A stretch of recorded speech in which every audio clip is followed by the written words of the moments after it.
Hello दोस्तों, यहाँ पर बात होने वाली है अलंकार की। अलंकार में भी शब्द अलंकार की बात होगी, अर्थ अलंकार की बात जो है इसके बाद वाले वीडियो में होगी। तो हम आइए देखते हैं अलंकार। पहले तो जानते हैं कि अलंकार होता क्या है। तो अलंकार के बारे में अगर हम जान लेते हैं तो ये हिंदी काव्य साहित्य में बहुत बड़ी भूमिका निभाता है। क्या अलंकार, बिना अलंकार के काव्य में मजा नहीं आता। तो यहाँ पर अलंकार, तो अलंकार आप देख रहे हैं। अलंकार, अलम धन कार। तो अलम धन कार का अर्थ क्या होता है? आभूषण। तो अलंकार का अर्थ क्या हो गया? आभूषण हो गया। तो आभूषण आप जानते हैं कि स्त्रियां धारण करती हैं, ठीक है, गहनों को धारण करती हैं तो उनकी सुंदरता में चार चांद लग जाता है। तो उनकी सुंदरता में चार चांद लगता है, तो वैसे ही काव्य में चार चांद लगाने का काम जो होता है वो अलंकार करता है। कौन करता है? अलंकार। तो आप देख रहे हैं अलंग का अर्थ होता है भूषण और कार का अर्थ होता है वाला, यानी आभूषित करने वाला। आभूषित यानी अलंकृत यानी सजाने वाला, ठीक। तो परिभाषा की बात की जाए तो काव्य की शोभा बढ़ाने वाले तत्व या शब्द, तो काव्य की शोभा जो बढ़ाता है, ठीक है, वही क्या कहलाता है? अलंकार कहलाता है। तो अलंकार जो होता है वो तीन प्रकार का, वैसे तो आप कहीं कहीं चार प्रकार का देखेंगे, लेकिन तीन प्रकार का प्रमुख भेद है। पहला है शब्द अलंकार, दूसरा अर्थ अलंकार और तीसरा जो है वो उभय अलंकार है।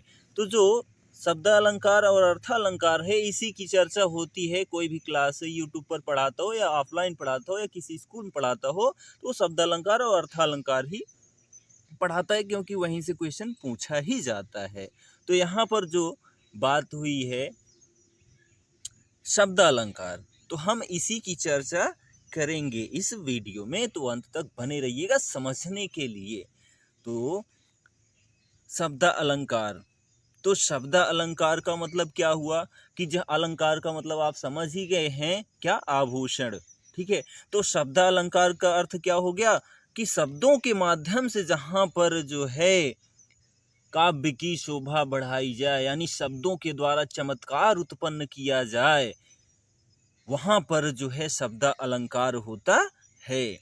शब्दों के माध्यम से, यानी हमारे ऐसे शब्द हों जिसके द्वारा चमत्कार उत्पन्न हो जाए, वहां पर शब्द अलंकार होता है। तो शब्द अलंकार जो होता है वो जो है तीन प्रकार का होता है, जो कि अयस्क ट्रिक है, ठीक है। अयस्क अगर आपको याद है तो आ से हो जाएगा अनुप्रास, या से जो है हो जाएगा यमक और सा से जो हो जाएगा श्लेष। तो अनुप्रास, यमक और श्लेष ये तीन अलंकार शब्द अलंकार के प्रमुख भेद हैं, जिनके बारे में हम पढ़ेंगे। तो हम पहले बात करते हैं अनुप्रास अलंकार की, ठीक है। किसकी बात करते हैं? अनुप्रास अलंकार की। तो जहां पर इसकी परिभाषा आप देखिए, एक ही वर्ण की आवृत्ति बार बार एक निश्चित क्रम में। तो जहां पर एक ही वर्ण की आवृत्ति बार बार एक निश्चित क्रम में होती है, वहां पर जो है अनुप्रास अलंकार होता है। तो अनुप्रास अलंकार की परिभाषा आप समझ गए कि एक वर्ण की आवृत्ति बार बार निश्चित क्रम में, यानी कोई भी वर्ण आया हो वो बार बार लगातार आया हो, तो वहां पर आपका क्या होता है? अनुप्रास अलंकार होता है।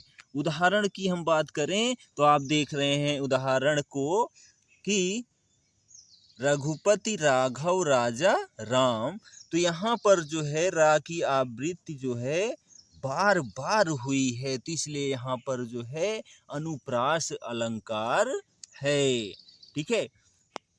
आगे देखिए, ये तो अनुप्रास अलंकार हो गया, ठीक है। लेकिन जो अनुप्रास अलंकार है इसके भी 5 भेद हैं। तो इसके जो प्रकार हैं आप देख रहे हैं, छवि सुन ले आया। तो छवि सुन ले आया ये एक ट्रिक है। ये जो अनुप्रास अलंकार के 5 भेद हैं उनको याद करने की। तो यहाँ पर छ से जो है छे का अनुप्रास और वी से जो है वृत्त्यानुप्रास, शु से जो है श्रुत्यानुप्रास होता है ले से लाटानुप्रास और आया से अंत्यानुप्रास अलंकार। तो यहाँ पर जो अनुप्रास है ये 5 प्रकार का होता है। छवि सुन ले आया तो छेका अनुप्रास, वृत्यानुप्रास, श्रुत्यानुप्रास, लाटानुप्रास और अंत्यानुप्रास, ये 5 लकार हो, 5 जो है अलंकार हो गए। ठीक है, वो भी अनुप्रास अलंकार के 5 भेद। ठीक, तो हम देखते हैं यहाँ पर परिभाषा। तो पहले अलंकार जो अनुप्रास अलंकार है छेका अनुप्रास। तो छेका अनुप्रास अलंकार की परिभाषा क्या होती है कि जब एक या अनेक वर्णों की आवृत्ति एक बार हो। छेका अनुप्रास अलंकार की परिभाषा क्या होती है कि जब एक या अनेक वर्णों की आवृत्ति एक बार होती है तो वहां पर जो है छेका अनुप्रास अलंकार होता है। उदाहरण की बात करें तो उदाहरण आप देख रहे हैं क्या है, कहत कत परदेसी की बात। तो कहत कत परदेसी की बात, तो यहाँ पर जो है का की जो है आवृत्ति हुई है। ठीक है, तो यहाँ पर का की जो आवृत्ति हुई है वो छेका अनुप्रास के अनुसार हुई है। अब हम दूसरा जो है अनुप्रास अलंकार का भेद जो है वो वृत्यानुप्रास। तो वृत्तानुप्रास की परिभाषा क्या इसमें है, एक वर्ण की अनेक बार आवृत्ति हो। तो एक वर्ण की अनेक बार आवृत्ति हो वहां पर जो है वृत्यानुप्रास अलंकार होता है। तो वृत्यानुप्रास अलंकार की जो उदाहरण है आप देखिए, वृत्यानुप्रास तरनि तनुजा तट तमाल तरुवर बहुछाए। तो तरनि तनुजा तट तमाल तरुवर बहुछाए, तो यानी यहाँ पर जो है ता की आवृत्ति क्या है, बार बार बार बार हुई है। तो यहाँ पर जो है वो वृत्यानुप्रास अलंकार है। क्यों? क्योंकि एक वर्ण की अनेक बार आवृत्ति हुई है। तो ये हम समझ सकते हैं ये अनुप्रास अलंकार की जो उदाहरण होता है वो वृत्यानुप्रास अलंकार का भी उदाहरण होता है। ठीक है, चलिए अब हम तीसरे बात करते हैं अनुप्रास अलंकार, श्रुत्यानुप्रास अलंकार। तो श्रुत्यानुप्रास अलंकार में क्या है, कंठ ताल दंत आदि स्थानों से उत्पन्न वर्णों की उत्पत्ति। ठीक है, तो कंठ ताल और दंत इन तीनों स्थानों में से किसी भी स्थान से कोई वर्ण अगर शब्द अक्षर जो है उत्पत्ति होती है किसी उदाहरण में, तो वहां पर जो है आपका श्रुत्यानुप्रास अलंकार होता है। तो जब कंठ ताल दंत आदि किसी एक ही स्थान से उच्चारित होने वाले वर्णों की आवृत्ति होती है वहां श्रुत्यानुप्रास अलंकार होता है। तो श्रुत्यानुप्रास अलंकार का जो उदाहरण है आप देख रहे हैं कि तुलसीदास सीदत निशिदिन देखत तुम्हारी निठुराई। तो तुलसीदास सीदत निशिदिन देखत तुम्हारी निठुराई। तो यहाँ पर जो है जो ता और दा वर्ण है, तू और दा, ठीक है, ये वर्ण जो हैं ये कंठ से उत्पत्ति इनकी हुई है। ठीक है, ता और दा की जो है दंत से। ठीक है, ता और दा की दंत से, और जो है जो रा है तुम्हारी। ठीक है, जो रा है और ये रा है इसकी जो उत्पत्ति है वो जो है कंठ से हुई है, और जो यहाँ पर जो है नी है इसकी उत्पत्ति जो है तालु से हुई है। तो यहाँ पर जो है हमारा कौन सा अलंकार हो गया, श्रुत्यानुप्रास अलंकार हो गया। ठीक है, तो श्रुत्यानुप्रास अलंकार आप समझ गए। ठीक है, चलिए हम चौथे अलंकार अनुप्रास अलंकार की बात करें, ले से लाटा अनुप्रास अलंकार। तो लाटा अनुप्रास अलंकार की परिभाषा क्या है, एक शब्द कई बार और अर्थ उसका एक ही हो पर वाक्य का अर्थ बदल जाए। एक शब्द जो है एक ही कई बार आया हो। ठीक है, एक शब्द कई बार आया हो और अर्थ एक ही हो लेकिन उसके वाक्य का अर्थ बदल जाए। तो शब्द कई बार हो और अर्थ एक ही हो लेकिन वाक्य का अर्थ क्या हो जाए, बदल जाए, वहां पर क्या होता है, आपका लाटा अनुप्रास अलंकार होता है। तो लाटा अनुप्रास अलंकार का जो उदाहरण है क्या है, पूत सपूत तो क्यों धन संचय, तो पूत कपूत तो क्यों धन संचय। तो यहाँ पर सपूत और कपूत हो गया है और यहाँ पर कोई बदलाव नहीं हुआ है, सपूत और कपूत यही बदला है। तो यहाँ पर अगर सच्चा पुत्र है तो हमको धन संचित करने यानी रखने की आवश्यकता नहीं। अगर पूत कपूत यानी कुपुत्र हो गया है, यानी वो किसी भी काम में ध्यान नहीं देता है, एज अ पागलों की तरह व्यवहार करता है, तो उसके लिए भी धन संचय करना बेकार है, क्योंकि वो उड़ा गंवा देगा क्या, धन। ठीक है, तो यहाँ पर दोनों का अर्थ क्या है, बदल गया है, केवल क्या, सपूत और कपूत की वजह से। ठीक है, तो वाक्य का अर्थ बदला है, ना कि जो शब्द हैं उनके अर्थ बदले हैं। ठीक है, अब नेक्स्ट बात करते हैं अनुप्रास अलंकार के पांचवें भेद आया से अंत्य अनुप्रास अलंकार। तो अंत्य अनुप्रास अलंकार से क्या है, यहाँ पर पांचवा, पंक्ति के अंत के वर्ण समान हो। तो पंक्ति के अंत के वर्ण समान हो का मतलब ये है, जो भी आपका वाक्य रहेगा या काव्य रहेगा उसके अंत के जो शब्द रहेंगे वो समान रहेंगे, तो वहां पर जो है अंत्यानुप्रास अलंकार होता है। तो अंत्यानुप्रास अलंकार का उदाहरण यहाँ आप देखिए कि तुझे देखा तो ये जाना सनम, प्यार होता है दीवाना सनम। तो यहाँ पर आप देख रहे हैं, तुझे देखा तो ये जाना सनम, प्यार होता है दीवाना सनम। तो सनम सनम दोनों आप देख रहे हैं, वाक्य जो शब्द है वो समान है।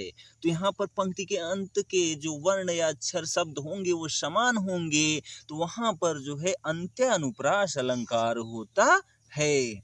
ठीक है, तो अंत्यानुप्रास अलंकार आप समझ गए होंगे। चलिए, और इसमें अगर हम कोई उदाहरण देखें तो चलिए आगे हम बात करते हैं।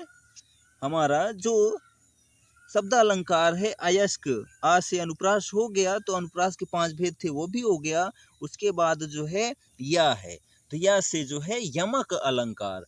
तो यमक अलंकार आप देख रहे हैं, इसकी परिभाषा क्या है, आप इसको समझ रहे होंगे, कुछ और लिखा है यव्यक, लेकिन ये म है। ठीक है, तो यमक लिखा है।